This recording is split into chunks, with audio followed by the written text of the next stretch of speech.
বন্ধুরা, CPIM communist party of India back again. DYFI এর নেতৃত্বে যে আজকে বিশাল আমরা ক্ষমতা দেখলাম ব্রিগেডে, সেটা ভোলার নয়।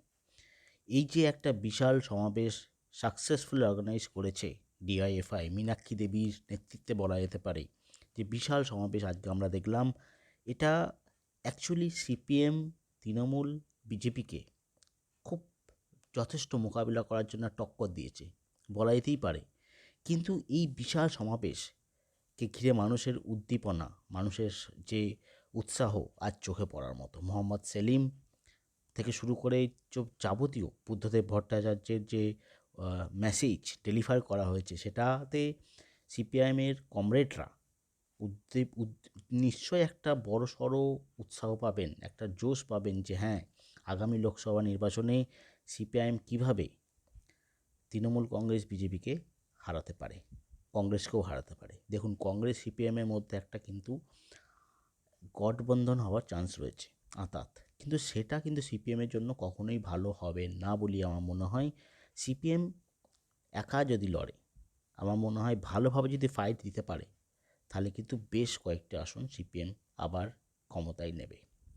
দেখুন, আজকে সমস্ত পত্রিকায় সমস্ত যে লিডিং হেডলাইন্স আছে, যেখানে আমরা ফলো আপ করি, যেখানে মেনলি আনন্দবাজার, সেখানেও কিন্তু ব্রিগেড সমাবেশকে সাকসেসফুল বলা হয়েছে।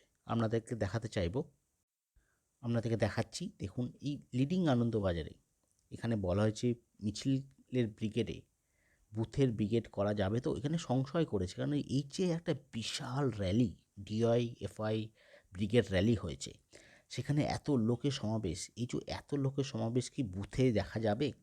এই যে যদি বুথে দেখা যায় বন্ধুরা, তাহলে কিন্তু কংগ্রেস বিজেপির হাল খারাপ। কেননা টিএমসির ভোট ব্যাঙ্ক কিন্তু খুব একটা, আমার মনে হয় না খুব একটা ইম্প্যাক্ট করবে। কিছু আসন এদিক ওদিক যেতে পারে, যে সিপিএম সংগঠনটাকে শক্তি করে আরও এগিয়ে যায়। সিপিএমের নেতা নেত্রীর হাঁকন কিন্তু আরও আস্তে আস্তে উঠছে। মীনাক্ষী দেবী যেমন একটা নতুন মুখ, ইয়াং জেনারেশন। পুরনো জেনারেশন কিন্তু আর চোখে পড়ে না সেরকম, সেলিম ছাড়া। পুরনো জেনারেশন খুব, তাদের হয়তো এজেড হয়ে গেছেন, বা তারা জনসংযমে তারা ব্যর্থ। সূর্যকান্ত মিশ্র থেকে শুরু করে বিমান বসু, এদেরকে খুব একটা দেখা যায় না, হয়তো তাদের শারীরিক সমস্যা আছে। কিন্তু ইয়াং জেনারেশন অফ সিপিআইএম, তাদেরকে ডিওয়াইএফআই, তাদেরকে কিন্তু এগিয়ে আসতে হবে।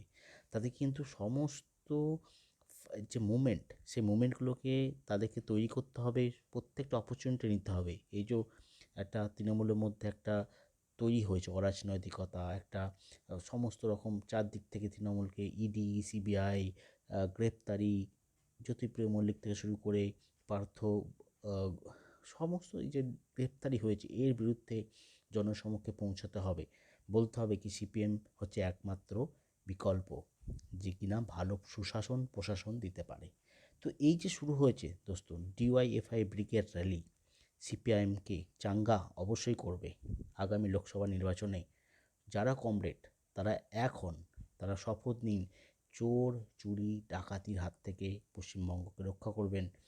যত রকম এখানে অরাজনৈতিক হচ্ছে, ফুটপাত দখল করে ব্যবসা হচ্ছে, নিজেদের রাজনৈতিক ক্ষমতা ব্যবহার করে নিজেদের সাম্রাজ্য বিস্তার হচ্ছে, এইগুলোকে কিন্তু বন্ধ করতে হবে। আমরা দেখতে অভ্যস্ত, সিপিএম নেতা নেত্রীরা একটা ব্যাগ কাঁধে ঝুলিয়ে অক্লান্ত পরিশ্রম করেছেন, কোনো রকম চুরি চামাচি করেননি। যতই পয়সা হাতে আসুক, তারা কিন্তু জনসাধারণের জন্য খরচা করেছেন। কেউ ব্যাংক ব্যালেন্স বাড়াননি। কিন্তু আমরা এখন দেখছি যেভাবে চুরি চামাচি হচ্ছে, সেখানে সিপিএম হচ্ছে একমাত্র উপায়। বিজেপি নয়, কিন্তু বিজেপির যে নেতারা এখন কাজ করছে, তারা একদিন তৃণমূল ছিল, সেই চোরগুলোই একদিন তৃণমূলে ছিল। তাই আসুন সবাই মিলে, যে যারা বেস্ট আমাদেরকে দিতে পারবে জনসাধারণকে, তাদের সমর্থন করব। কোনো পার্টি নয়, as a common people of West Bengal, we will support কি বেস্ট যারা নেতা আছেন, যারা এখনও সততার সাথে কাজ করেন, তাদেরকে সাথে আমরা থাকবো। কোনো পার্টি বায়াসড হয়ে আমরা কোনো রকম ডিসিশন নেব না। তো আজকের ব্রিগেড সমাবেশ কিন্তু সত্যি সাকসেসফুল, খুব ভালো হয়েছে। আরেকবার দেখাচ্ছি, এখানে আপনারা দেখতে পাবেন কীভাবে মানুষের জনসমাগম হয়েছে, কীভাবে মানুষের জনসমাগম হয়েছে, আপনারা দেখতে থাকবেন।